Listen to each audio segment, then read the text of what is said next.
Doctor, നമുക്ക് common ആയിട്ടുള്ള ഒരു സംശയമാണ് ഈ പ്രഗ്നന്റ് ആയ ലേഡീസിന് നോമ്പെടുക്കാൻ പറ്റുമോ എന്നുള്ളത്. അപ്പൊ ഡോക്ടറിന്റെ ഒപ്പീനിയൻ എന്താണ് അതിനെക്കുറിച്ച്?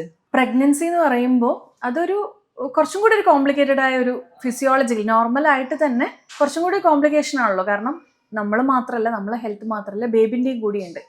അപ്പം ബേബിക്കും കൂടി ഫുഡ് കിട്ടണം. അപ്പം നമ്മൾ ഭക്ഷണം കഴിക്കാതിരിക്കുന്നു, അപ്പോൾ ഡീഹൈഡ്രേഷൻ ഉണ്ടാവും. പിന്നെ ചിലപ്പം മിക്കവാറും തന്നെ പ്രഗ്നൻസിയിൽ ഉണ്ടാകുന്ന ഒരു അവസ്ഥയാണ് വൊമിറ്റിംഗ് ഉണ്ടാവും. അപ്പോൾ കൂടുതലായിട്ട് ജലാംശം കുറയും. അപ്പോൾ ഡീഹൈഡ്രേഷൻ, ചിലപ്പോൾ സ്റ്റാർവേഷൻ, കീറ്റോസിസ് അങ്ങനെയൊക്കെ പോകും.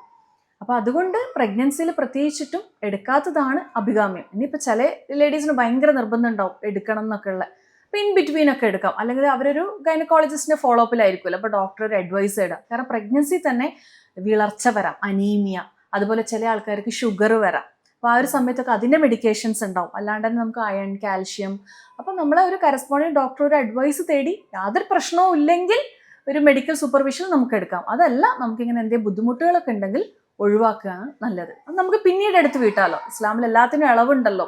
അപ്പോൾ നമുക്ക് ആ പ്രഗ്നൻസി ആകുമ്പോൾ പിന്നീട് എന്തെങ്കിലും എടുത്തു വീട്ടാം. ഇനി എടുത്തു വിടാൻ പറ്റുന്നില്ലെങ്കിൽ തന്നെ ഒരു പാവപ്പെട്ടവർ ഭക്ഷണം കൊടുക്കുക. അതാണല്ലോ നമ്മുടെ നിയമം. അങ്ങനെ ചെയ്താൽ മതി.